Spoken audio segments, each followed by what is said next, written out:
Start. आज के युवा वर्ग में परिवार, समाज और देश के प्रति एक अजीब तरह की उदासीनता देखी जाने लगी है। उन्हें देखकर कभी कभी लगता है जैसे हमारा ही जमाना सही था। कम संसाधन थे तो क्या हुआ, जीवन जीने की अद्भुत कला थी हमारे अंदर। संयुक्त परिवार के अपने सुख थे। सब एक दूसरे की आँखों के सामने रहते थे, फिर भी खुश। खेलने के लिए खुले मैदान थे जहाँ दोस्तों का जमावड़ा हुआ करता था। पर्व त्योहार में एक गजब की रौनक दिखाई देती थी। साथ साथ रहने के कारण एक दूसरे की अच्छी समझ और परख थी। किसी समस्या के आने पर हम सब मिलकर उसका निदान ढूंढते थे। निजता क्या चीज़ होती है हमें नहीं पता था। हालांकि अलग तरीके से इसका ख्याल रखने वाले भी थे।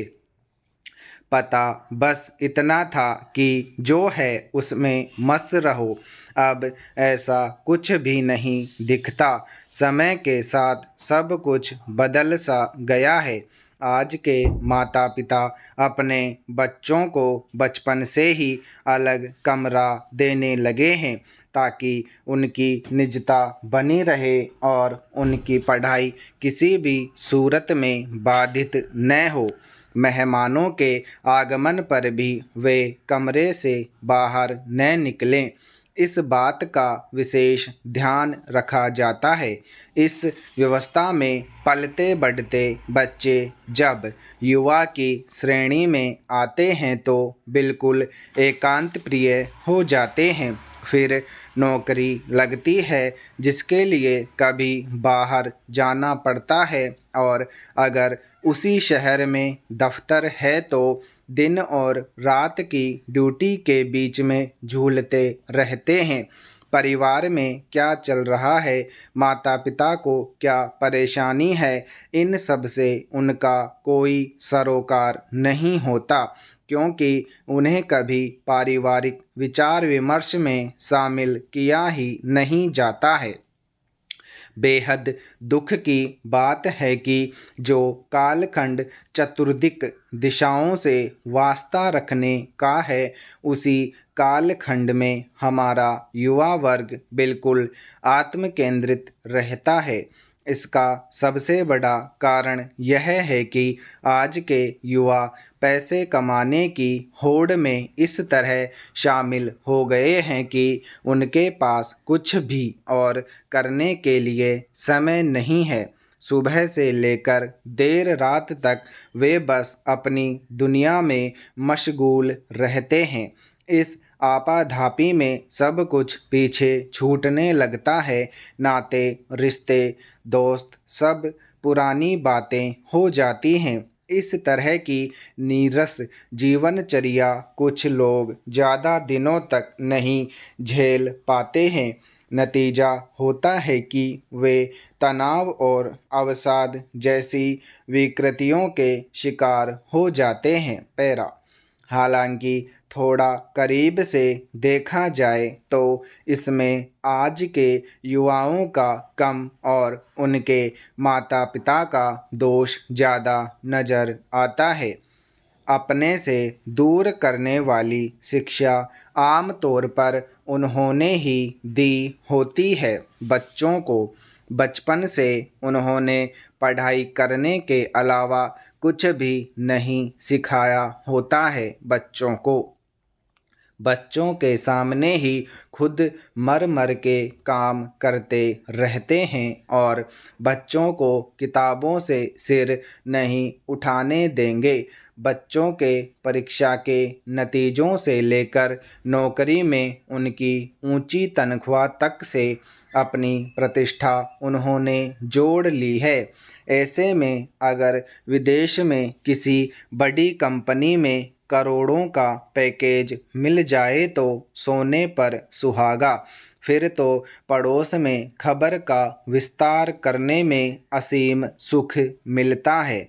मैं ऐसे कई माता पिता को जानती हूँ जो अपने बेटे बेटियों के विदेश में रहने की बातें बड़े गर्व से करते हैं। लगता है जैसे उन्होंने जग जीत लिया और उनका जीवन सफल हो गया। सारे सपने पहले उन्होंने ही देखे, फिर बच्चे को दिखाया, और जब बच्चे उन सपनों को जीने लगे तब माता पिता को महसूस हुआ कि उनसे कोई चूक हो गई। उन्हें लगने लगा कि उनका बच्चा उनसे विमुख हो गया।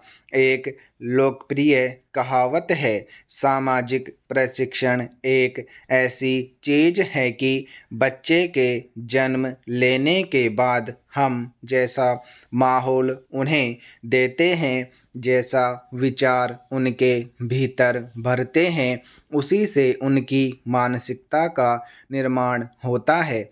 उससे उनके सोचने समझने और मनोविज्ञान की दिशा तय होती है।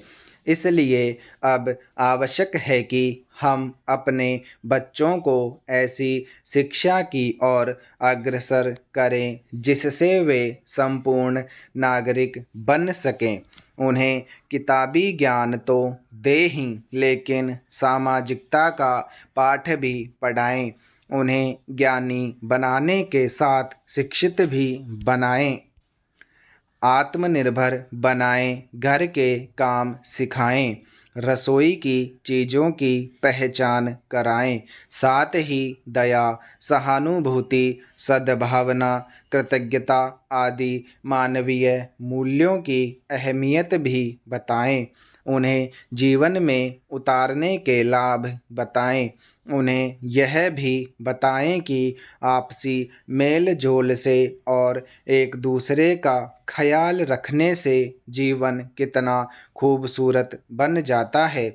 सबसे अहम कि उनके साथ विचार विमर्श करें, घर की समस्याओं से उन्हें अवगत कराएं, समाधान ढूंढने में उनकी मदद लें, देश की समस्याओं पर भी उनकी राय जानने की कोशिश करें। ऐसा करने से हमारा युवा वर्ग सक्षम और संवेदनशील बनेगा, जिंदगी की तमाम चुनौतियों का सामना बिना गिला शिकवा के हंसते हंसते करेगा। ऐसा युवा वर्ग परिवार, समाज और देश सबके काम आएगा। Stop para. ओमिक्रॉन कितनी तबाही फैलाएगा, इसका अंदाज़ा तो हम नहीं लगा सकते, लेकिन इस पर चिंतन अभी भी चल रही है। इसका डर लोगों के अंदर अभी से बहुत फैल चुका है। ओमिक्रॉन के कारण ही तमाम कंपनियां परेशान हैं। एक बार फिर इससे आपूर्ति श्रृंखला बाधित होने की आशंका है। नतीजतन महंगाई अब सबसे बड़ी चिंता का विषय बन गया है। रिजर्व बैंक के मुताबिक खुदरा मुद्रास्फीति 2021-22 में 5.7% पर रहने का अनुमान है। अगले वित्त वर्ष यानी पहली तिमाही में इसके घटकर 5.1% रहने का अनुमान जताया जा रहा है। मतलब कि 2021-22 में महंगाई दर 6% के करीब रहने का अनुमान है। यह दर काफ़ी चिंता बढ़ाने वाली है। अगर रिजर्व बैंक के मानकों के हिसाब से महंगाई दर ऊपर भी चली जाए तो यह माना जाना चाहिए कि अभी भी खतरा टला नहीं है। अगर इसी तरह महंगाई पर काबू नहीं पाया गया तो इसके राजनीतिक से लेकर आर्थिक स्तर तक गंभीर परिणाम देखने को मिलेंगे। महंगाई की चोट हर वह व्यक्ति महसूस कर सकता है जो पेट्रोल पंप पर पेट्रोल या डीजल लेता है। डीजल के भाव बढ़ने से लगभग सारी चीज़ों की महंगाई बढ़ जाती है। स्टॉप।